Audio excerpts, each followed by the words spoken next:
On conclut cette émission sur un élément qui fait polémique maintenant depuis quelques mois. Qu'est-ce que la fin de l'APL à La Réunion aura comme conséquence? Ça, on en parlera dans une émission après. Mais aujourd'hui, il y a quelque chose que je voulais vous poser savoir. C'est quoi exactement l'APL? Bonsoir Jean-Yves Sinémalé. Bonsoir Gismi. Alors la question c'est, tout le monde s'est indigné du vote du sénateur de Michel Dennemont donc, et du député Thierry Robert sur cette APL. C'est quoi exactement l'APL? Je crois qu'avant de parler de l'APL, je voudrais faire comme un zoom sur quelques clignotants sociaux et économiques à La Réunion. Parce que il faut parler de ça avant de comprendre après c'est quoi l'APL. Il faut savoir qu'aujourd'hui à La Réunion, on a 400 000 personnes qui vivent au-dessous du seuil de pauvreté. On a 110 000 illettrés à La Réunion. On a 30 000 familles qui ont des demandes de logement en attente. 22 000 jeunes qui sortent du système scolaire. Et au niveau du RSA, donc il y a 400 000 personnes, etc. Donc aujourd'hui, vu le contexte actuel, à mon avis, il n'était pas opportun aujourd'hui de supprimer l'APL. Donc comme tu m'as posé... Alors d'abord la question, Jean-Yves, c'est quoi l'APL? C'est quoi l'APL? L'APL, c'est aide personnalisée au logement.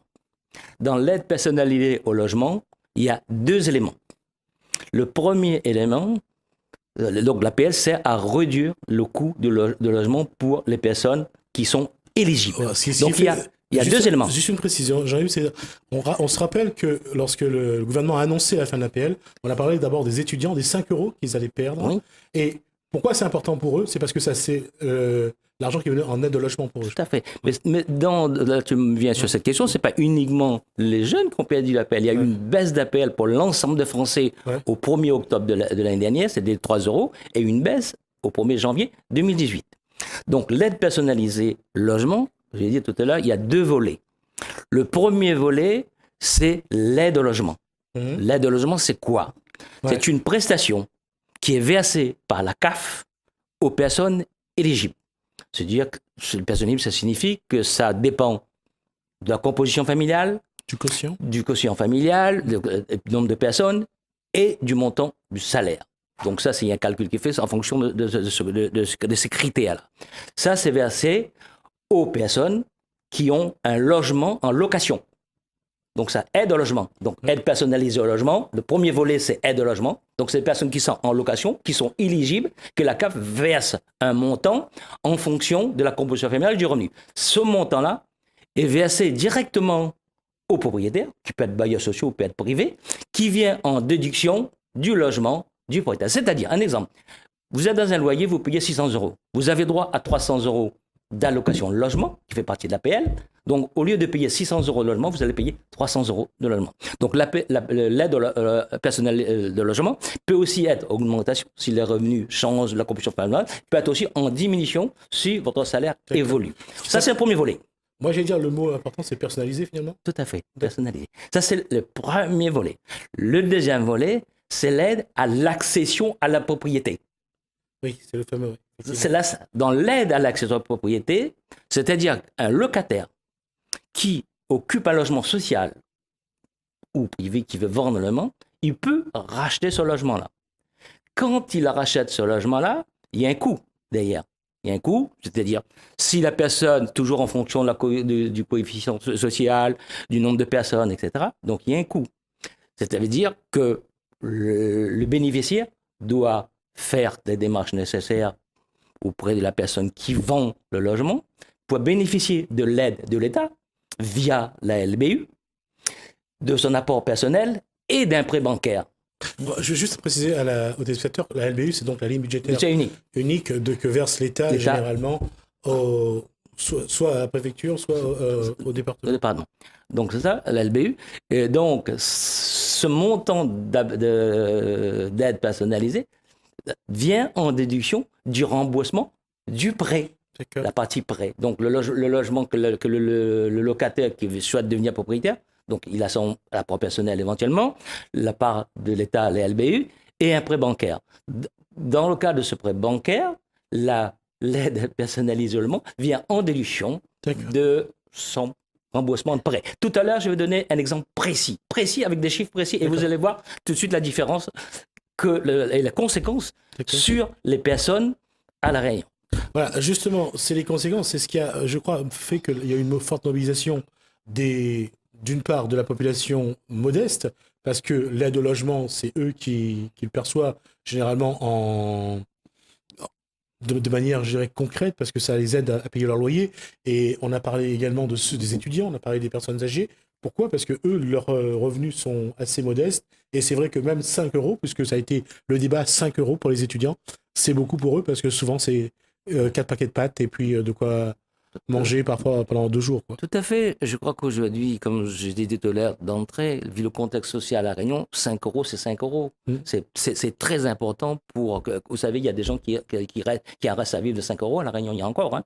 Moi, je peux vous dire, je reçois le mardi et les jeudis à mon bureau des gens qui viennent me voir. Il y a des gens qui vivent encore avec 5 euros. On va juste rappeler que Jean-Yves Slimani donc, est conseiller, adjoint au maire. Non, j'ai rien à la politique. Moi, je suis président du comité droit au logement pour le département de La Réunion.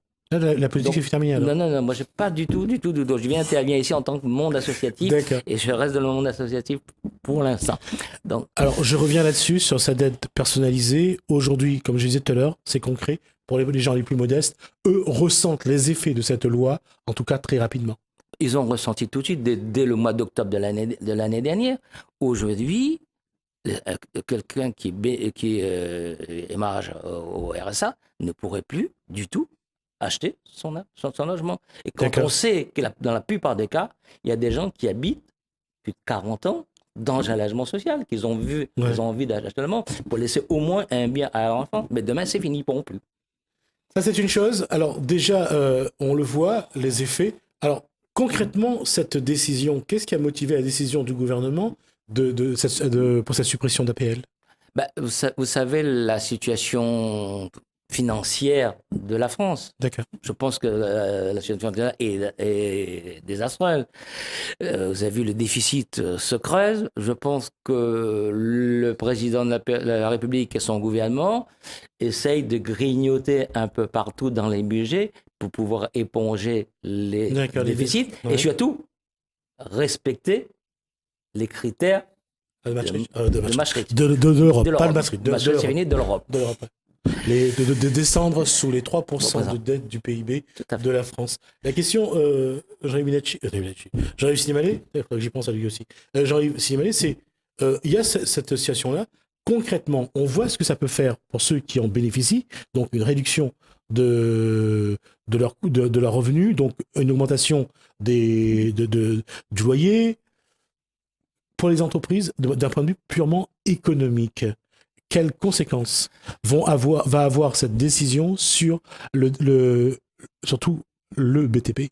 Conséquences économiques graves. Pourquoi je dis conséquences graves ? Je prends les 2 exemples que je vous disais tout à l'heure. Je prends seulement 2 exemples que j'ai fait le calcul hier soir. Vous avez une famille aujourd'hui qui a un terrain, qui hérite d'un terrain de son père, de sa mère, qui veut construire. Aujourd'hui, la situation avant de cette loi, l'État pouvait l'aider. Donc, s'il a 2 enfants, il a un revenu. Eh bien, il a un revenu mensuel de 674,84. C'est un cas concret, là. C'est un cas vrai que j'ai rencontré, moi. Hein. Le coût d'investissement pour faire sa maison à LES, logement évolutif social, 116 975 €. Le montant de la LBU, c'est que apporte l'État, c'est 31 964 €. Et son apport personnel de 1 099 €. Dans ce cas-là, il est obligé de faire un prêt à 83 911,39 €. Donc, remboursement sur 20 ans. Donc, le montant de l'échéance, c'était 460,47 €. L'allocation logement qui va venir du son, c'est 359,67 €. Cette famille va payer 100,80 € sur 20 ans. Si on supprime l'APL, ça va être 460,47 € sur un salaire de 674,48 €. Comment peut-on aujourd'hui demander à une famille bénéficiaire du RSA d'acheter une maison, même s'il a le terrain ? C'est impossible. C'est impossible. Ça, c'est un cas. Dans le cas de l'amélioration, c'est plus grave. J'ai dit tout à l'heure, il y a 60 000 mal logés à La Réunion. 22 000, en gros, logements insalubres. Donc aujourd'hui, on fait de l'amélioration de logement, pas mal d'amélioration, c'est-à-dire quelqu'un qui est dans sa maison, j'aime ça. C'est pareil. Aujourd'hui, c'est un couple qui a 3 enfants, revenu mensuel, RSA 782,80. Pour améliorer sa maison, ça va coûter 42 100,53 €. La LBU, l'État apporte 29 518. Le montant du prêt, 12 983,53. Remboursement, je suis à 6 ans. C'est plus rien d'autre, 6 ans. Le montant de l'assurance, 210,69. L'AL, l'allocation logement qui vient d'édition, 195,79. Le remboursement pour la famille, 15 €. Demain, c'est 210,79 €. Vous voyez l'écart? C'est tellement important. Et c'est là que je mets en cause, je ne suis pas politique, je mets en cause les politiques. Nous, personnellement, on a été reçus au ministère du Logement, depuis plus de 3-4 mois, on a porté ça. En France, nous, notre fédération nationale, qui s'appelle le droit au logement national, a fait des réunions partout, a fait dans la rue, dans la rue et tout. Mais nous, à la réunion, on n'a pas entendu bouger. Nous, on a fait une conférence de presse. On est allé voir le sous-préfet de la cause sociale. On lui a expliqué les conséquences. Nous, on n'a pas entendu. Et quand je vois aujourd'hui, je ne vais pas citer le nom, député qui dit que j'étais avec le président de la République, le président de la République m'a donné l'assurance que va revenir sur la loi. J'attends de voir, parce qu'elle-même, quand je l'ai interpellée à la région, et en tant que député, j'ai les lettres, je peux lui montrer toutes les lettres que j'envoyais pour lui attirer son attention, elle n'a pas bougé d'un iota. Il y a une chose aussi, c'est parmi, je ne sais pas si elle est fantaisie, ce qu'a dit Nadir Amassami, mais à un moment donné, on parlait que la loi ne serait pas appliquée à La Réunion. Oui, mais elle est déjà appliquée. Ben, la loi est votée et est applicable. Ouais. On est dans le droit commun. Ben oui, dans le droit commun, mais sauf cas exceptionnel, je ne vois pas comment le président de la République pourrait revenir sur une loi uniquement pour un département français à La Réunion, ou peut-être il y aura une exception, je ne dis pas qu'on ne pourra pas revenir sur cette loi, une exception pour l'ensemble des DOM. Oui. Voilà. Et je reviens là-dessus. Une des conséquences aussi de cette loi, c'est qu'aujourd'hui, ceux qui ont des projets d'investissement en immobilier ont reculé. Et conséquence pour certaines entreprises, ils ont perdu les marchés. Ben, ils ont reculé. C'est le cas concret que vous avez dit. Cette dame, le dossier était prêt. Hein. Donc aujourd'hui, son terrain va être en friche. Elle est venue me voir pour trouver un logement social en location. Or, tout le projet était monté. Donc, tous les projets qui étaient montés avant la loi, ça a passé. Mais tous les projets qui sont passés après la loi, aujourd'hui, tout est arrêté, on ne peut plus le passer. Donc, des conséquences économiques, parce que quand on construit le LES, ce sont les constructeurs locaux qui construisent. Vous avez la première conséquence, c'est Bois-Bon-Bois. Pourquoi? Parce que Bois-Bon-Bois traitait directement avec les collectivités. Il n'y avait pas d'autres opérateurs qui intervenaient pour Bois-Bon-Bois. Donc, les conséquences aujourd'hui, c'est la suppression des emplois dans le monde du BTP. Et je crois que ce n'est pas fini, il va en avoir d'autres. Ce qui veut dire que déjà, les artisans du BTP qui avaient déjà des soucis avant la loi risquent de ne plus voir les dossiers qu'ils avaient en main se concrétiser. Donc la situation économique ne peut que se dégrader. Oui, mais c'est-à-dire qu'ils vont voir moins de dossiers. Ils vont avoir moins de dossiers, ils auront uniquement des dossiers des gens qui ne font pas recours à l'emprunt. Voilà. Comment, sans changer la loi, comment faire en sorte que la situation ne bouge pas, au moins pour ceux qui, aujourd'hui, dans l'accession à la propriété, puissent trouver une solution? Parce que c'est ça surtout qui a fait tiquer, c'est l'accession à la propriété. C'est l'accession à la propriété. Comme je disais tout à l'heure, les familles aujourd'hui qui ont toujours payé le loyer pendant 20 ans, 40 ans, et quand ils partent, ils ne laissent rien aux enfants. Et surtout, c'est que derrière, il n'y a personne qui pourrait reprendre le bail. Et je crois que ça, c'est important.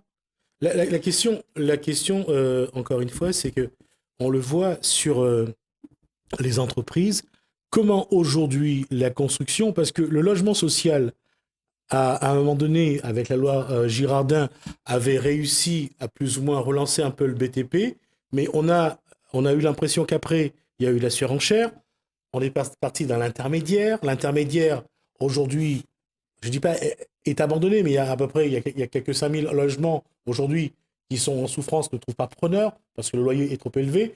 est-ce qu'il faut revenir au LES, au logement très sociaux, et sachant que ce dispositif-là pouvait financer justement ces logements? Je veux dire quelque chose. Dans ce département-là, on n'a pas une réflexion d'ensemble sur l'aménagement. Chaque collectivité de chacun fait à sa soupe personnelle et il n'y a pas une vue d'ensemble.